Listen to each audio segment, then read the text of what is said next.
What's up, y'all? We back at it with another chapter of Kagurabachi titled Future Chapter 72. And man, this chapter right here, it gave us a little insight on what happened in the past in that war all those many years ago. Now, I feel like we still didn't get all the answers of what happened in that war. I feel like there's still some more secrets that we have yet to discover, because we have in this chapter where we found out that the swordsman, the Swordmaster, pretty much was the main culprit in everything that went wrong in this war in the past. We learned that in this chapter. But when you think about Samura and how he doesn't view himself as a hero, it really makes me think that maybe some other stuff went down that we don't yet know about. Maybe they were forced to make some decisions in order to take down the Swordmaster that involved sacrificing innocent lives, and we just don't know yet. Maybe we'll find out at another point in time. But we about to get into this chapter, man. Make sure you subscribe and hit the bell for all notifications. Your boy is on vacation right now, but you know I gotta grind. It never stops, so you better subscribe. Matter of fact, you better thumb up the video while we edit, man. That shit don't cost you a thing. You better thumb it up. You know what I'm saying? You don't want the great catastrophe that happened all those years ago to take place again. So subscribe, hit the bell. But we about to get into it.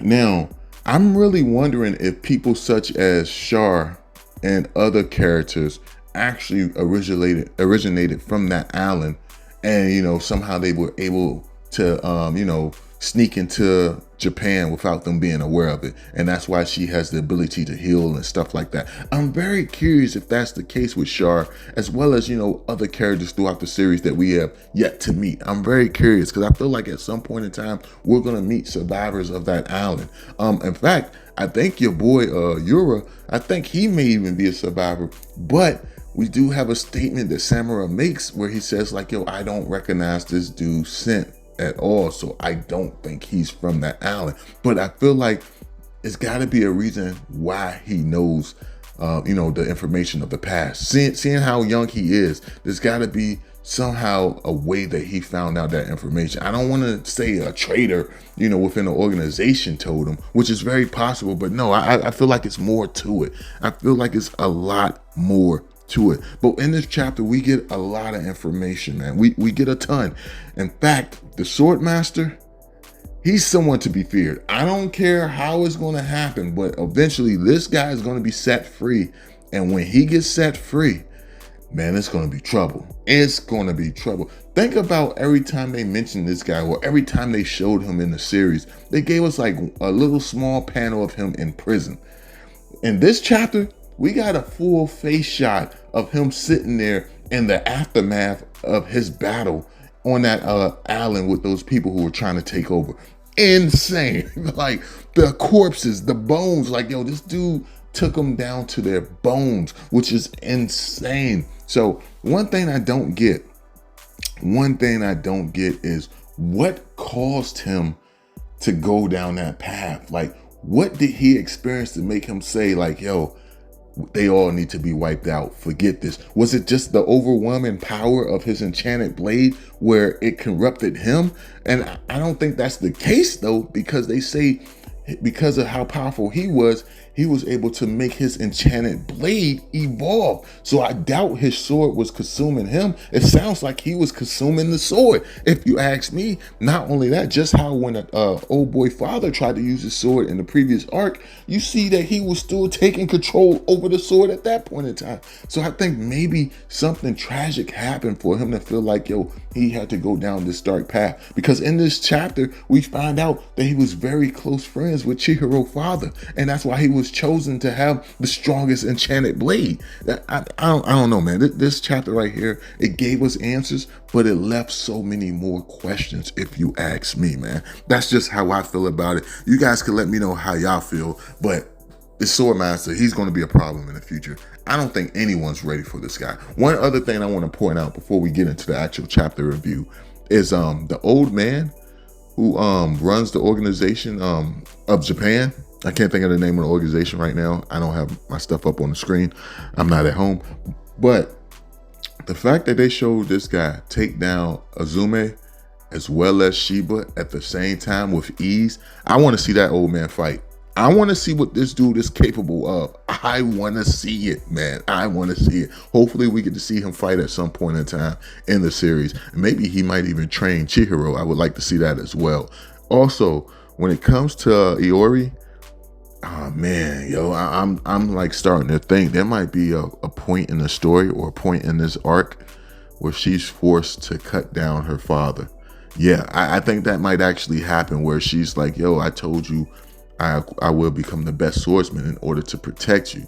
And now in order to protect you, I must protect you from yourself. And they might actually, clash swords. It seems like it's coming to that because she perfected fighting. We see how she perfected fighting the same way Samura does as a blind swordsman. And for her, like the people stated, she fights better with her eyes closed, and it's because she doesn't have to see the danger approaching her, and she's able to act accordingly without being able to see. And I like the way they did that. I will say this is probably the first time I've heard of something like that in the series when it comes to someone fighting without sight.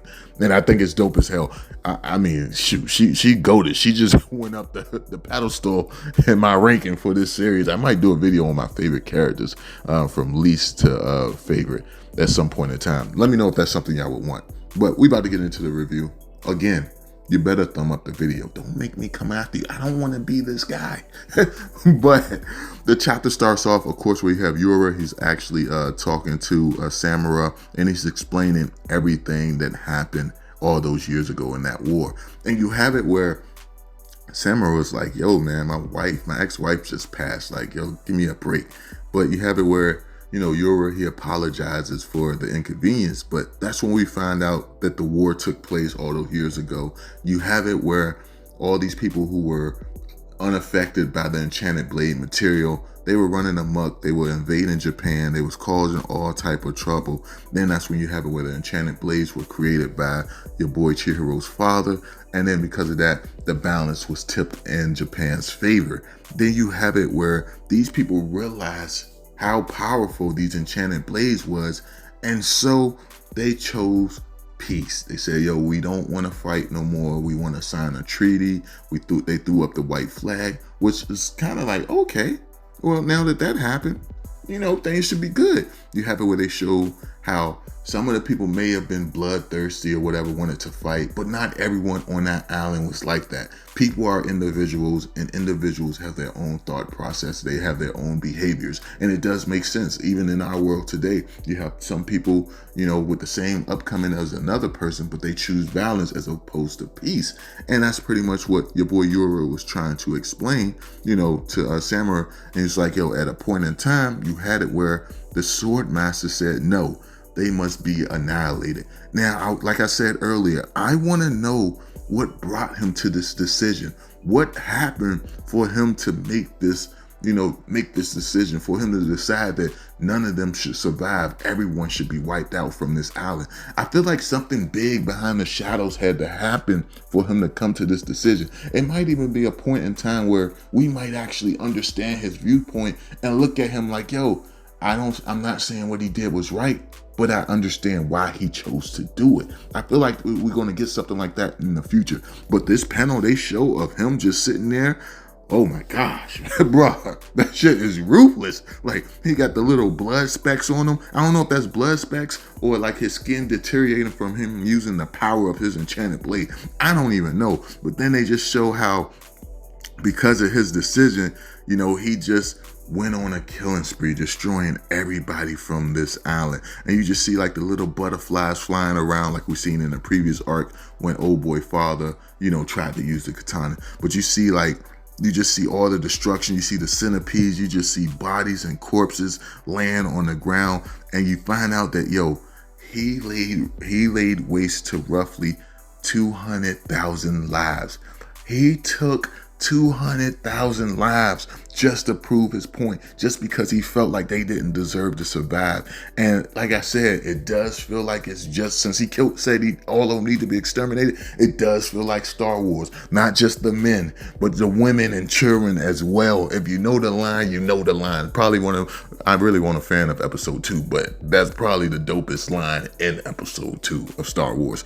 But the fact that this happened, and it took the sword bearers, the remaining sword bearers, to take this guy down. They had to team up together to take this guy down. And you have it where Japan wanted to hide the truth from the world. They didn't want this to be spreaded across the world. And I understand why, because you don't want violence to break out over something like this. You don't want the other sword bearers to be constantly fearing for their lives because of the actions of one man. So I get why they lied, but at the same time, I mean, the people do deserve to know the truth. But you have it where they labeled the Swordmaster as the savior of this war, as the one who put an end to this war, even though he was the one who chose violence. Even though the people of that island wanted to sign a treaty, wave the white flag, the Swordmaster did not want to allow these guys to live. And you had it where our other sword bearers had to come in and stop them. Now, this right here really makes me wonder why Samura doesn't see himself as a hero, because he stopped this man. Is it the fact that the world is labeling them as heroes that he doesn't see himself as a hero? Or is it more to it? Is it more to the story that we haven't been, made privy to yet? I'm very curious about that. But you have it where your boy Yura says, like, if you choose not to take out the Swordmaster or his enchanted blade, eventually that same destruction that happened on that island will befall Japan at some point in time. And it seems like your boy Yura is trying to keep that from happening. So it really makes you wonder, like, is what Yura doing is to prevent this destruction from happening? Is he somewhat a good guy, like kind of like a vigilante, similar to like Punisher, where he's going to do the bad stuff to make sure that the good stuff happen? Or is it more to it where he's actually just playing mind games and he has his own agenda that we don't know about yet? I'm very curious about that. But you have it where, Yura explains the situation. He disappears and says, like, yo, we're going to need you in the future. You have a job to do. And he disappeared. Then you have, Ira, come out. She comes out, not Ira, but you know what I'm saying? You have it where Samura's daughter comes out and she's like, yo, what's going on? And of course you got it where Samura's like, did you hear that? It seems as if she acts like she didn't hear it, but he goes to talk to the higher ups. And, he's like, yo, we need to take out the sword bearer. And you have it where the old man says, like, yo, we don't want to take him out because that's impossible. If we choose to kill this guy based on how, Chihiro's father made the enchanted blades, it will eliminate all of the enchanted blade users over time. Pretty much if he dies, all of them dies. And you have it where the old man says, like, yo, you guys don't deserve to die. You guys were heroes. You helped save, you helped stop this guy. You helped stop this crazy man. Chihiro's father did not know that this guy would turn evil, and you guys didn't know as well that you would be fighting against, your brother in the battlefield. So you got it where he doesn't want to take out the Swordmaster because the internal contract will actually kill all the other sword bearers because he is the core. And I guess that makes sense, but at the same time, given what happened, I don't think none of the sword bearers would mind sacrificing their lives in order to take down this great evil. I don't see why they wouldn't try to do that. I'm surprised they didn't just do it anyway. Because in real world, I feel like the government would eliminate him just to eliminate all of them and keep the record, on the hush. I'm pretty sure that's what the real government would do. But of course, you got it where Samura's like, yo, nah, man, we don't care. We don't need this type of destruction to happen again. And then you have it where the old man's like, it's because of your daughter. It's because of your daughter that you feel this way, and I get it. But make no mistake, this guy is locked up far away from his blade, and his enchanted blade is locked up far from him, so you don't have to worry about him. Next thing you know, you have it where Samura goes to see his daughter, and you see how much she's improved with her katana skills in this class, this police class. Then you have it where they say she keeps her eyes closed, and of course Samura says like she's trying to mimic me, and they also go to make the statement like, yo, she's better with her eyes closed than she is with her eyes open.